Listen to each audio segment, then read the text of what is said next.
Hello, everybody. Welcome to another video of an uncut episode of the podcast From Another Zero. I am your host, Alejandra Enciso Dardasti, recording from the Tijuana-San Diego border. I am very happy to present this episode to you today with Phil Johnson, Artistic Director of the Roustabouts Theatre Company in San Diego. We're going to talk about pandemic times as usual, theater, how they are doing. They have a wonderful play streaming right now called Margin of Error. And we reviewed that play. We have the review up on the blog FromAnotherZero.com, zero with number. Please check that out. Please subscribe to our channel and hit the little bell so you can get the notifications of when we upload a new video, which is every 2 weeks or so, because our episode comes out every other week. So we also have the thought of the week up on the blog. It's where we talk about causes, mom and pop shops, and stuff that we saw last week's, because last week's post of, the thought of the week last week is a theater edition. So please check it out. I loved it. We have a little bit for everybody. Those are my dogs in the background. Most options that we have on there are free and are on YouTube, and they're hyperlinked, so you can check them out. And we also have, for my Spanish speakers, we have a play in Spanish too, Mexicatas, which is about Mexican women living in Catalunya in Spain. So that's really cool. And they have a talk back afterwards. So you can check out the project and how it was adapted from the screen and to the Zoom screen specifically. So that's really exciting. And our causes of the week. So that's all for now. Thank you for tuning in. Thank you for watching and your comments. Let us know what you would like to hear on the podcast or what you would like to see on the videos. And yeah, this is From Another Zero. Here we go.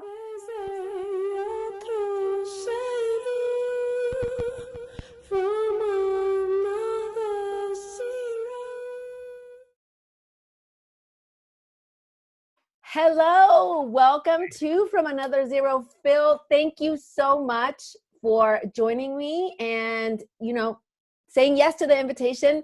I'm meeting you for the first time. Yes.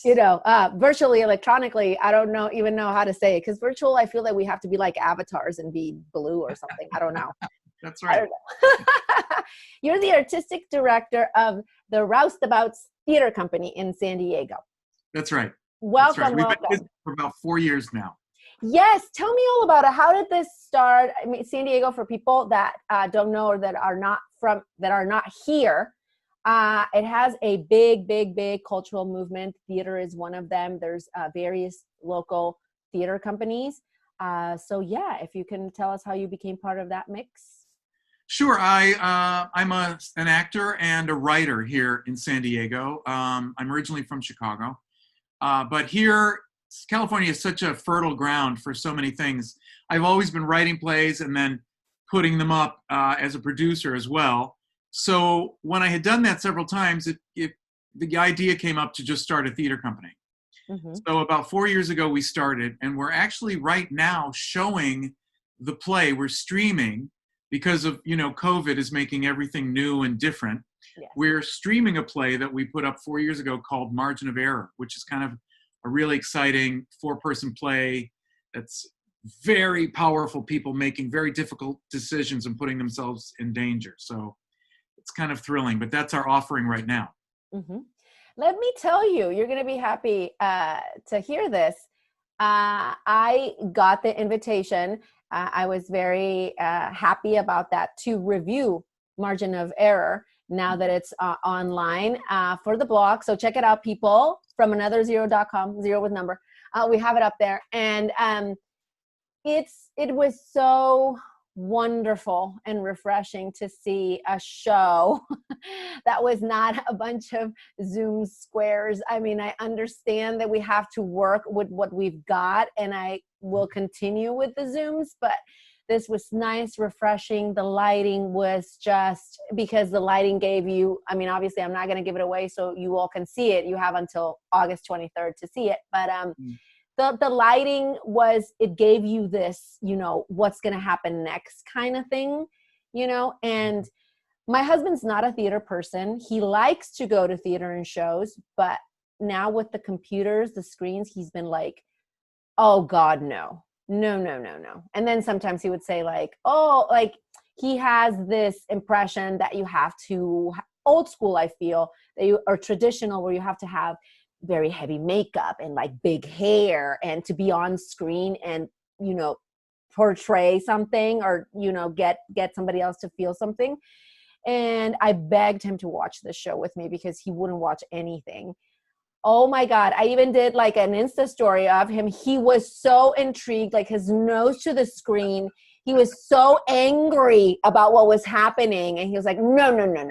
This cannot end any other way. This cannot. And it didn't end the way that he thought it was going to end. So it was. And then he turns to me and he's like, this is really good. And I was like, I told you.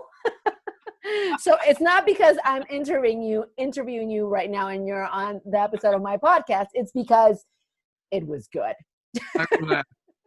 Yeah, we loved that show. We're very proud of it. It's a pot boiler. It's one of those shows. It's the first one we did, and you could watch the audience going, "What's next? You know, who's the next person? Like, who's the hammer going to fall on now?" It was very exciting when it first came out. So because in the second week of March, you know, a meteor shower fell on the theater world when everything closed. Broadway closed, and every theater closed 2 days later. We were opening and closing a play the same day, and we lost a big chunk of cash because we had to close. So every theater right now is trying to find a new way of providing content. And so at the moment, streaming is it. People are also doing Zoom presentations, but Zoom is hard to watch for a while. It's hard. Sometimes the audio or your connection, you know, takes away from the experience. I know. So it's tough. So right now we're trying to figure out what we can present. And we're putting up a couple of videos of some of the old shows.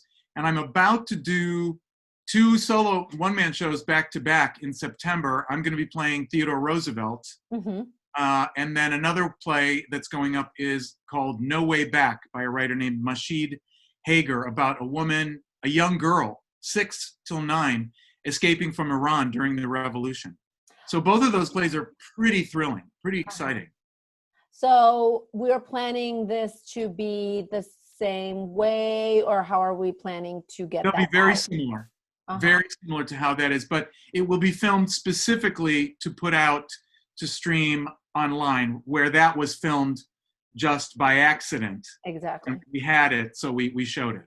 Okay. And any other titles that you mentioned that you had already in the can that you're going to show, or we cannot disclose yet? We're probably going to show a 2-man comedy that we did called Withering Heights, where myself and another swarthy actor played all the characters in Wuthering Heights. It's very, very funny. It's like a romance novel played out by these 2 ridiculous guys. And then we're also talking with the theater that first produced a play that I co-wrote called She-Rantulas from Outer Space. Oh that's the first show I saw you in. Yes. Yeah. That's a good show. It's a fast-paced show though, to see. It is. Yeah. A lot of blood too. It's a comedy with blood. She-Rantulas from Outer Space. It was a big group. We went, a big group of us, and we had such a good time. Great. So the Roustabouts, do you show local playwrights work or go all across the board, or how is that? What's the gist of the company? Yeah, our mission is we are a company of playwrights, of writers. So our mission was to show local writers, show Southern California playwrights, as well as show old classics. We also do a string of readings where we like to do some of the great playwrights, Arthur Miller, Tennessee Williams. We did Real Women Have Curves. We've done Fences. We hope to provide a pretty exciting mix of a lot of great written material. That's what our hope is. So new writers and great old writers. Oh, I love it. Oh, I've always wanted to see Women Have Curves. It's kind of like, it's always passed me by. Oh, it's a great show. I hope I can see it with you guys. What was the show because you opened and then you closed the next day? right? During those, what show was that? It was a show by the same writer as Margin of Error, Will Cooper. Mm-hmm. He wrote a wonderful anti-gun violence play called Guntopia. Mm-hmm. And we were all a 1950s TV sitcom family. I played the father, and everyone is armed. Everyone has guns, and everyone is replaceable. So it starts off with an incredibly shocking beginning, and then it was very funny for a long, long time until it wasn't. So it was meant to make you go along with this funny sitcom world where everybody was packing, and then it was not funny. So it was kind of a wake-up call, but it was a great play, and it was very sad to me that it got canceled because we were having all these speakers. Todd Gloria was going to talk about gun violence in San Diego. We were going to have a fantastic program, and all that got canceled. Mm-hmm. We'll bring it back some other time. Oh, good. Well, that's good. Yeah. Oh my God. And I mean, this is after months of being in this weird vortex that we are all in. And you saying in the beginning that because of that, during that show, you lost a bunch of cash. I know that the picture is pretty similar at like everyone else's, but how are things looking for you all and the theater company right now? Well, not too bad. We don't rent a theater at this moment. We only sublease from theaters to put our shows in. So we didn't have a regular monthly lease like some of the other theaters, the big theaters, or Moxie Theater, Cygnet Theatre. The big theaters have like a big monthly lease and a bigger employee level. We have 3 employees. We're very small, but we like to put out great quality stuff is what our goal is. So we didn't have all of the financial attachments. So we're doing okay. But every theater right now is struggling. Like, how long are they going to be able to last paying their people, without like having people come into the theater and pay for shows? And you're not getting the same money as in streaming as you are for like live audiences.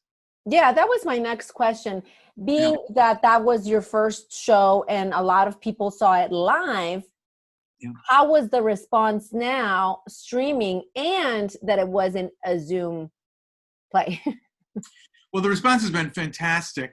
People love it because it's a really nicely done, a beautiful filming of a play. It's not a Zoom presentation. And it was the kind of thing it did. People were talking about it all over the place, but we were absolutely brand new. I gave away hundreds of free tickets to get people in there to start.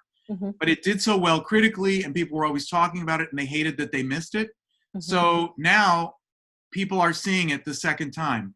And it's definitely, it's thrilling. You're on your edge of your seat every minute, and it's beautifully done. So I feel we are, it's a competition with Netflix, Netflix and totally. Because that's what right now theaters have to do. We're competing with Netflix and Amazon. Yeah. I think that the added value with the experience, with the competition, was the experience of going out, maybe having a drink, seeing other people, or doing this, getting dressed up and all of that. And now it's like the same. It's like on the same. Right. And plus, seeing live performance, there's nothing like being in the same room, especially with something that's gripping and so intense as the play, as Margin of Error. There's nothing like being 20 feet away from that. It's not the same when you're watching TV or a movie. It's just not totally. the same. No, it's even, again, I'm going back to my husband. He's a big movie person. He loves movies, but this is still different because your attention, and you have to pay like close attention. It's really not the same. And I wish that more people would think that and support it like so. And as much as you can tell us, I understand if you can't, but business model wise, and being that we have to hold on to what we have and work with what we have right now, business model wise, how does this work for you? Because, well, for the theater company, because there's other things involved that people that are not in the business see, which is, I don't know, maybe some copyright or I don't know, image or whatever that through the screen, and it's like a repeat because it's not necessarily like an 8-show week. You don't know, you don't have that that control. How does that work? Well, we do go through the unions, and there's a lot of documentation around putting up a film. So the rights are secure. And the great thing about our company is that most of them are original plays. So we own them. You know, those plays belong to our company. And that's the good thing about it. When you're talking about like a financial model, you're right. The shutdown, I mean, we lost $60,000 on Guntopia. So that's a lot for a small company to absorb. You know? A lot in general. But luckily, we have a very loyal fan base, you know, and we have some of the best donors in San Diego County, and I am fortunate to bring them exciting things that they're interested to keep going on with. And it's wonderful for us to have that kind of support. But like I say, we are small. We just provide small, well-done, well-written pieces. That's what our niche is. Well, hopefully this can be this new way of doing things with this platform can be a window for other theater companies in other states or cities to maybe want to produce this and, you know, get some stuff off of you, you know? Yeah, sure. That there is always that possibility, and it will be printed. It will be published soon at some point. But yeah, it's a whole new world right now. Yeah. Our theater is going to continue with this. Don't know. Don't know. Will people include this because they could always be shut down? Maybe. It's something that we're going to do from now on. I will never not put up a play and film it really well. You never know. You don't know. Yeah. And I think also this is good because, again, across the board, I know it always depends on the company, on the material, the play, what we're seeing, but the audiences are a problem for theater is that the audiences are getting older and older and older. And it's hard most of the time to bring the younger generations in. Maybe this can be an opportunity. Right. That is something. That's another reason why theaters do education programs too, is to bring kids, get them used to the idea of theater as well. And right now there's a big expansion. I'm with a new theater group that I can't exactly talk about that much right now, but we are all about expanding and getting new voices. It's about expanding the reach of theaters of color, expanding their exposure, their access to materials, to funding. There's something happened with this situation, I must say, that's opened up a lot of dialogue. All of us are talking to each other, and that is so exciting. I can't tell you. It's so exciting to be talking to some of the small theaters that I didn't know that were doing Latinx stories or specifically Black stories, or some of the Asian theater makers. It's exciting right now that people are actually thinking we can't open up, you know, but when we're ready, you know. That's kind of exciting.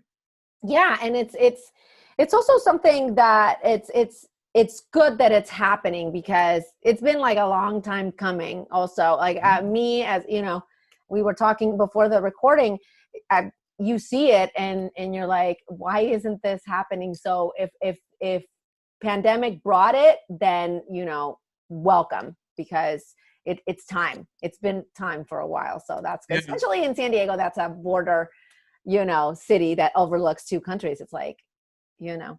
Absolutely. Yeah. I'm talking with my friend Herb Seguenza, who you may have, we were talking about him before.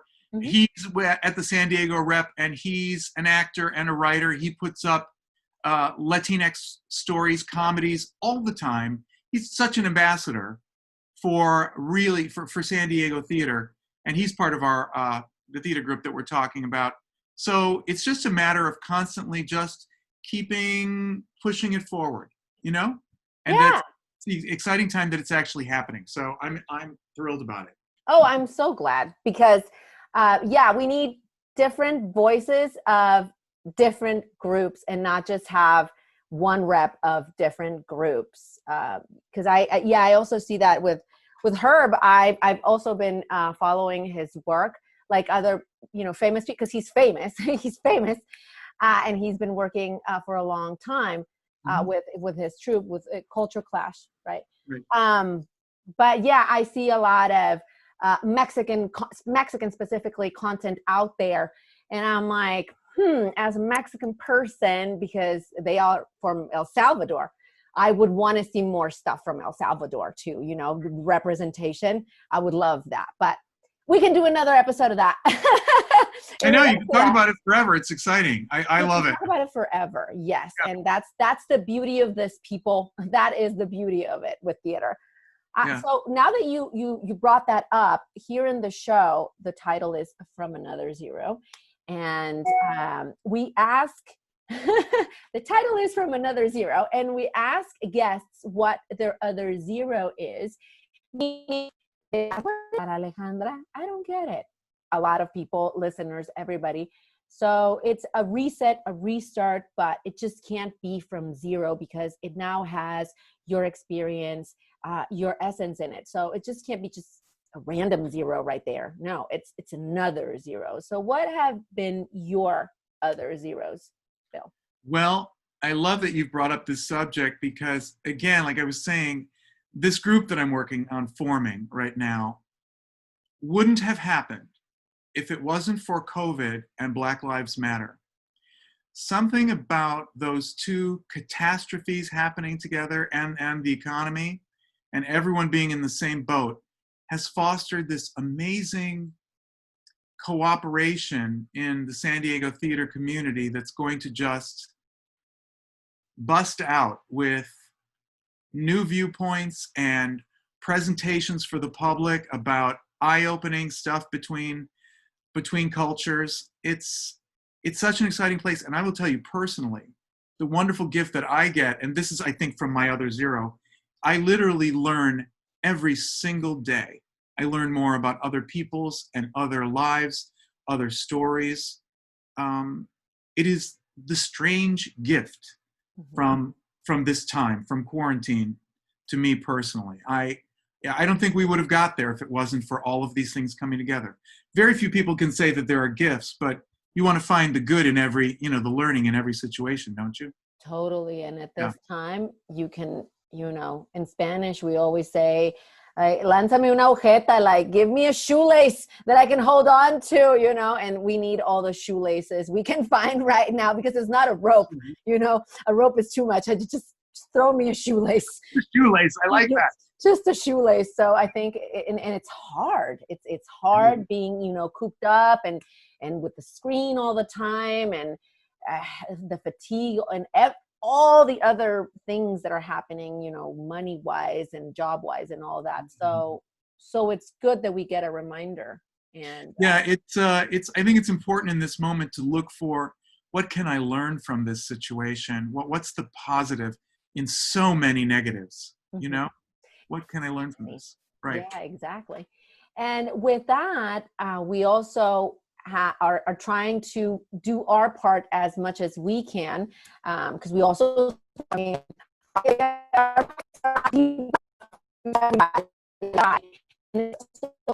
and talking to our listeners about a local mom and pop shop that you like or that you support, and also that we should learn about or that we need to learn about. Well, there's a wonderful little Lebanese restaurant that I love that's right near me, around University and 10th. I live in the Hillcrest University Heights area. Okay. And it's in the Ralph's Plaza, the glamorous Ralph's Plaza, and it's called Aladdin. Oh. And they have the most delicious Lebanese food made by a family that we've gotten to know over the years. So it's wonderful to see their restaurant grow and keep going. Oh, good. And they're operating right now with all the hullabaloo that's happening. That we're going in, they are. Back out, we're back in. Okay. Right. They have a patio, so they're doing okay. Good. Patio is good. Patio is good. Okay. We do episode notes. So in the description of the episode, we include these links so people can just, scroll and check it out. And what about a cause or organization, Well, another cause besides what I'm working on, which I love so much. I volunteer at a homeless shelter downtown called Third Avenue Charitable Organization. And they're at 3rd and Cedar, and it's the acronym for it is TACO, TACO. Uh-huh. And I love them dearly. They do so much with so little for the downtown homeless. They provide meals on Monday nights and Friday mornings. They give free clothes on Wednesday, and they give medical help, dental, and legal help on Monday afternoons. Oh, that's so awesome. Yeah, I can't do enough for them. I love them. Mm-hmm. I love what they stand for. How are things looking over there now with what's happening now? Well, a lot of people are housed at the convention center right now, but they did reach a certain capacity as well. So there are still homeless on the streets. And, with the way that healthcare is right now, it's just going to become a bigger and bigger problem. So I'm looking forward to a possible change in the leadership in San Diego, where we'll really dig into that, because I've also done some fundraisers for Todd Gloria, and I am behind him, and he has a very, very good plan for what he's going to do for looking at the homeless situation when he gets in office. Mm-hmm. Yeah, Todd Gloria is a big supporter of the arts, and we need people like him. So many things. He's a pretty well-rounded person. Mm-hmm. We need many more people like him. Yeah. Everybody, so let's recap. Margin of Error is streaming now until August 23rd, and we're going to put all the information on the notes. Please check it out. It's like organize a viewing party. If you have a large family or you live with, a bunch of people, then get together, get drinks, hard liquor, preferably, to watch this show. I don't think wine is going to cut it. You need hard liquor. I kid you not. It's one of those that you have to watch again to see what you missed, because you're like, no, I missed this, or I need to make sure that this in my brain happened the way that I saw it there, because no, something's off. It's so good, and I'm glad that you had the company, the Roustabouts, had the opportunity to record that without knowing. So you can give us the opportunity now. I was one of the I was in the percentage that didn't get to see it live, so. Yeah. I was very happy for that. Anything that you would like to add, Phil? No, I think it's terrific. I'm so happy to have met you. I feel like you're such a force in the community that I haven't bumped heads with, and now I'm bumping with you. So I'm very happy about that. So this is also part of the positives with the pandemic. I mean, aside from getting the podcast out, is to talk to all you wonderful people, because like I said before the recording, I knew of you. I had the opportunity to enjoy your work as well. So once you put the face, sometimes I was telling Phil that, as doing PR also, being bad with names is not a good thing. But once they send you pictures and you see the pictures and you're like, oh my God, I'm going to talk to him. That's so cool. Stuff like that. And then even my husband, that's again, not familiar. Oh yeah, we saw him in that thing, in that theater, that time. Yes, honey. That time. That's him. From that theater, from that play, from that time. That's him. Oh, that's so cool. Yeah, it is. So thank you again for coming to the zero, like we call it, and sharing us your experience and your other zeros and everything that you're doing. This is your home. Welcome back whenever you want to talk about what you guys are doing and everything. And we want to contribute as well, and, give a platform so a lot of more people learn, know, and value this work. Thanks, Alejandra. I've loved talking with you. Yes. So everybody, keep an eye out. We'll do everything on the notes, and check it out. We'll see you in the next time.